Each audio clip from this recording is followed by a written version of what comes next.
The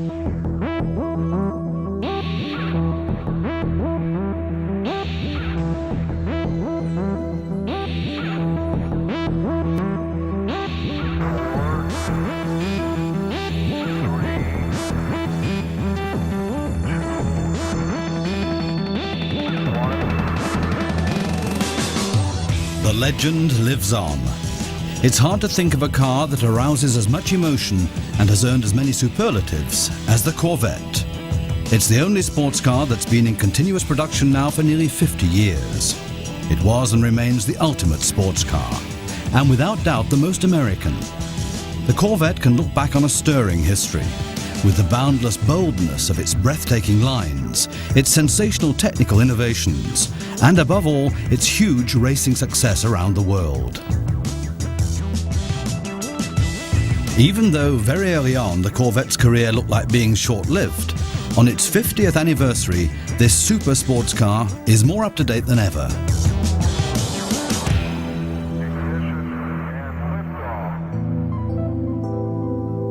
A special model, meticulously balancing performance, style and comfort, the defining characteristics of the Corvette for half a century. The 50th anniversary special edition is distinguished by the unique wine red finish, the Jubilee badge, the champagne-coloured aluminium wheels, and the elegantly sophisticated shale grey interior. Only a limited number of the special models will be available in Europe in the Jubilee year. A particular highlight on board, the advanced magnetic selective ride control. This state-of-the-art system seamlessly adjusts the shock absorbers 1,000 times a second to give even more precise handling, especially when maneuvering in the high-speed range. The necessary power and the typical small block sound come from the famed 5.7-litre V8 344 horsepower engine.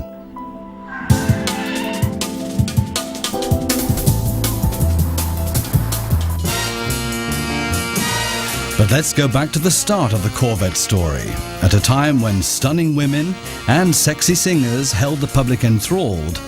Another sensation took hold, the passion for fabulous sports cars. Now touring America's principal cities, General Motors' 1953 Motorama is attracting crowds like this one of 55,000 New Yorkers who throng to the Waldorf Astoria on opening day.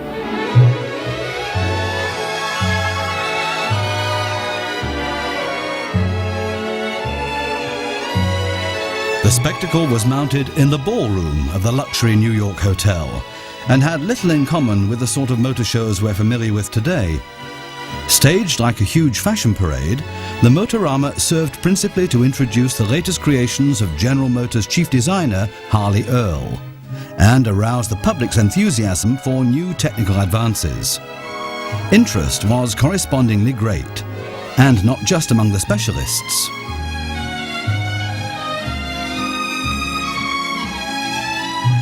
But in January 1953, it wasn't only the attractive dancers and intriguing prototypes that drew people to the Motorama. Most were particularly keen to see the new sports car by Harley Earl, which General Motors had promised to unveil in New York, the Corvette. It was the very first genuinely American sports car. All previous two-seater roadsters had come from Europe. Public response was certainly enthusiastic. In the light of the overwhelming reaction, General Motors were quick to launch the series production of the white convertible. By the end of June 1953, the first 300 Corvettes, named after the Navy's fastest ship, were rolling off the conveyor belt. At first, there was just a 6-cylinder engine with 2-speed transmission under the bonnet. Earl had pushed through his idea of building the series models out of fiberglass, just like the prototypes, a real sensation at the time. But because of its rather sluggish drive, the Corvette was initially a genuine sports car only as far as looks were concerned. That was soon to change.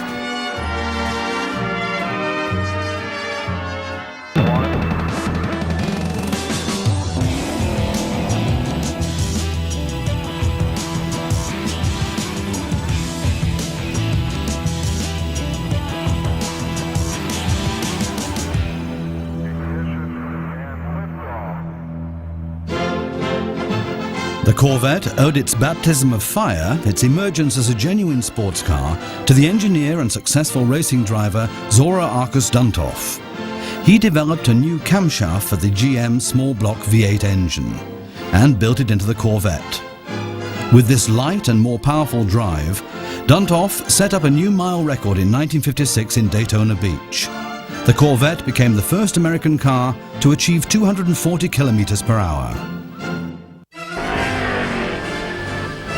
The sensational success at Daytona Beach and Zora Arkus Duntov's racing passion continued to move the Corvette on in the years to come. In 1957, 3 Corvette Supersports entered the 12-hour race at Sebring.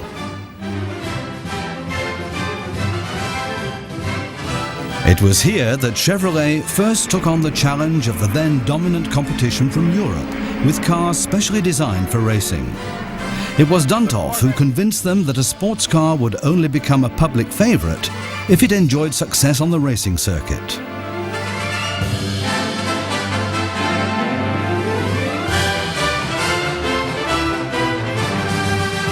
Despite various problems, the Corvette Supersport put on a spirited show.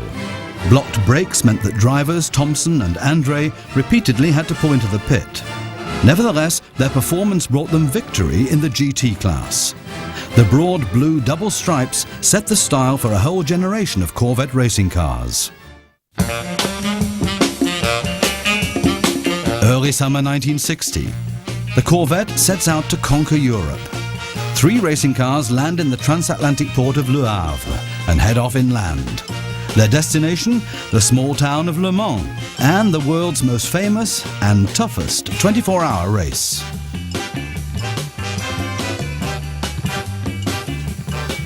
Arkus Duntov was also on the spot to present the sports car that he'd always dreamed of, one that would be a match for the great rivals of Jaguar and especially the Ferrari Testarossa.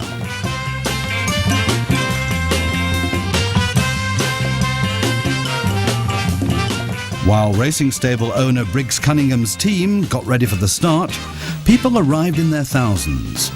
European interest in the American racing car was enormous. They appraised the voluminous V8 engine in amazement and were fascinated by its sound.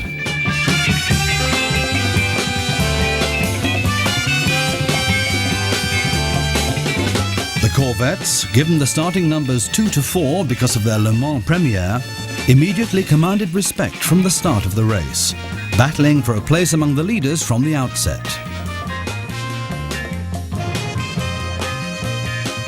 But the Americans were also fully aware that in a 24-hour race, it's not so much peak performance that counts as reliability and staying power.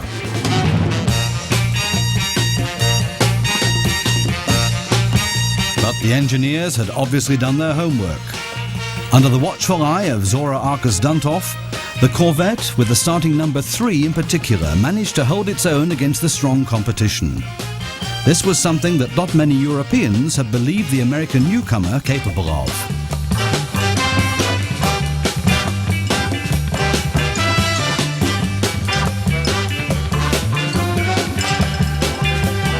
But then, the rains came down. With poor visibility and aquaplaning, several competitors left the road. The race ended nevertheless with a very good result for the Corvette. The best one landed 8th in the overall placings, and ahead of many of the best sports cars of the day. Rain again, and once again in Le Mans. It had taken 40 years for the Corvette to return here. After a respectable 3rd and 4th place in the GTS class in the year 2000, in the following year, the C5 racers underwent one of their toughest races.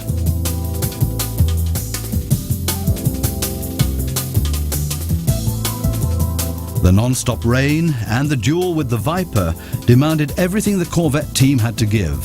But by daybreak, they could feel that their fighting spirit was going to be rewarded. For the first time in 2001, the Corvette pulled off the double victory in its class, and the following year was able to repeat this great result. To date, though, the Corvette has scored its greatest successes on the American high-speed circuits. In 1998, General Motors developed an official works racing car for the first time. Since then, the C5R has been demonstrating just how powerful and breathtaking the Corvette is. –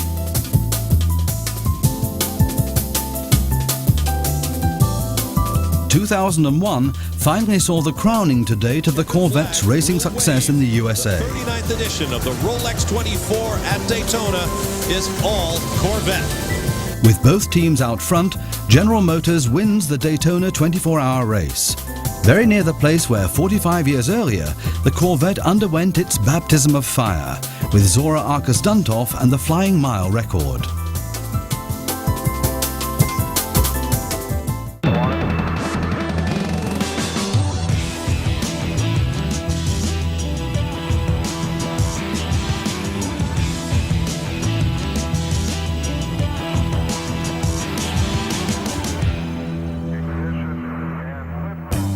Whatever passion they feel for its abundant stroke volume and horsepower, genuine Corvette fans love their sports car first and foremost for its thrilling design. The introduction of the second generation in 1963 added a coupe version to the existing convertible. The legendary Sting Ray, based on a racing car which the new chief designer Bill Mitchell had developed back in 1958. Mitchell, himself a passionate motor racing fan, was to turn this racing car into the most exciting production car ever built.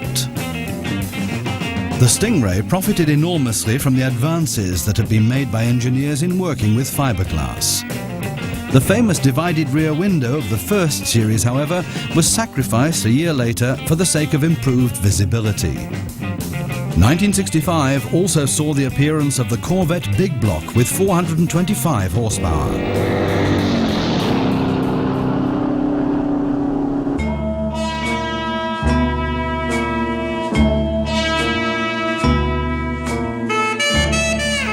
While sales of the second generation Corvette were booming, Bill Mitchell was already at work on the next. His Marco Shark II study is living proof of his creativity and his desire to go beyond the narrow bounds that had so far dominated automobile design. The Marco Shark is powerfully reminiscent of the slender outlines of Caribbean sharks, which had been Mitchell's original inspiration. But that didn't stop some people reading a female body into the highly feminine lines. Sophisticated details, perfect finishing, and the extremely erotic look fascinated the public at the time.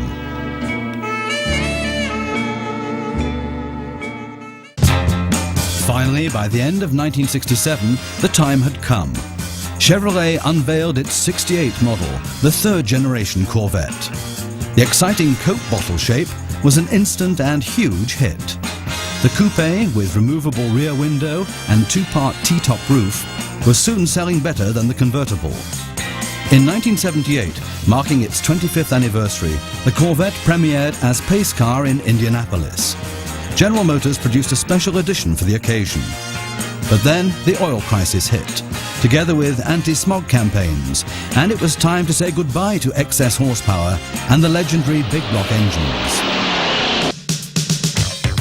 The fourth generation of Corvettes was given a sensational launch in 1983 with the first ever Corvette TV commercial, with special effects and a laser show. Chevrolet presented a completely reworked vehicle with numerous improvements in aerodynamics, layout and spaciousness, and featuring electronic instruments for the first time. In 1986, a new convertible appeared, the first for 11 years. The Corvette increasingly developed into a performance-oriented luxury sports car with air conditioning, 6-speed transmission and airbags. Sales boomed, and in 1992 the millionth Corvette came off the production line. In 1996, GM presented the new version of the Grand Sport, one of the most famous Corvette racing cars of all. Thanks especially to its 330 horsepower LT4 engine with 6-speed manual transmission, this special limited edition in the original racing colors of 1963 did full justice to its namesake and the racing character of the Corvette.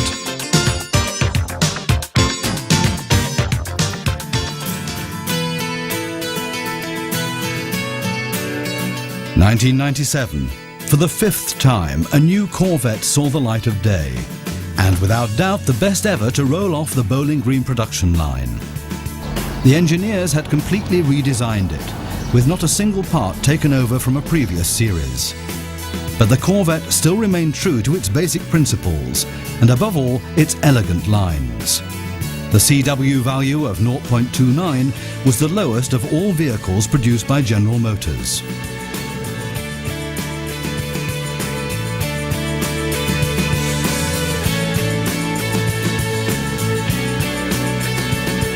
The C5 amazed everyone, especially with its rear-mounted transmission and the new small-block V8 engine made of aluminium.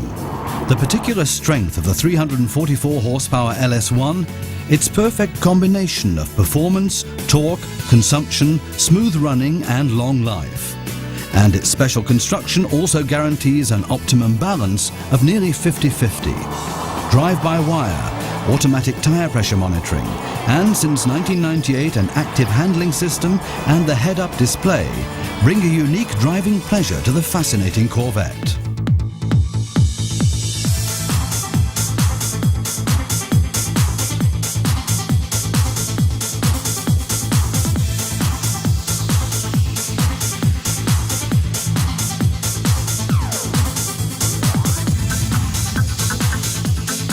Those who love their Corvettes want to enjoy their distinct character to the full. That's why for some years now, General Motors has been offering a special type of driving course, Corvette Performance Training.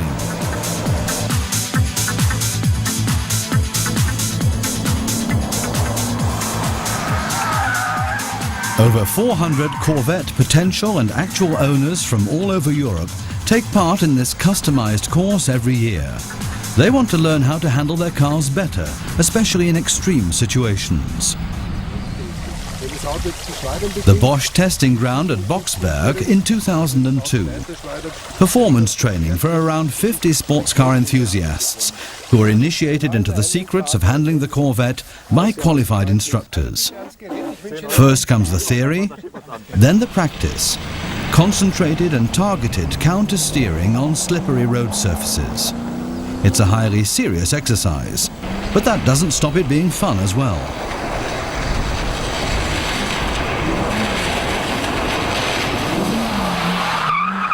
The participants aren't competing against each other or against the clock. They're learning consummate vehicle control in an enjoyable fashion.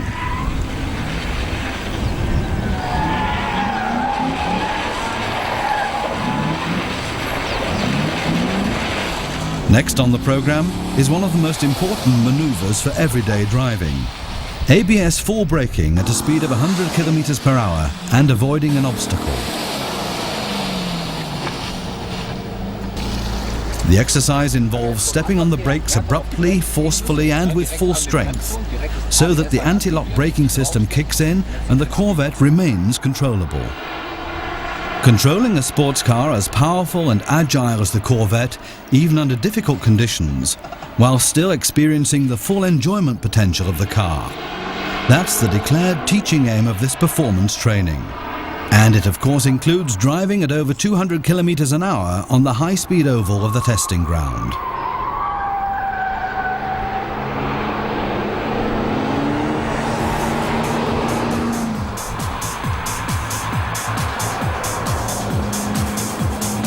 Perfect mastery of a super sports car in extreme conditions. What the professionals so impressively demonstrate here can be learned by everyone, with the Corvette in performance training by General Motors.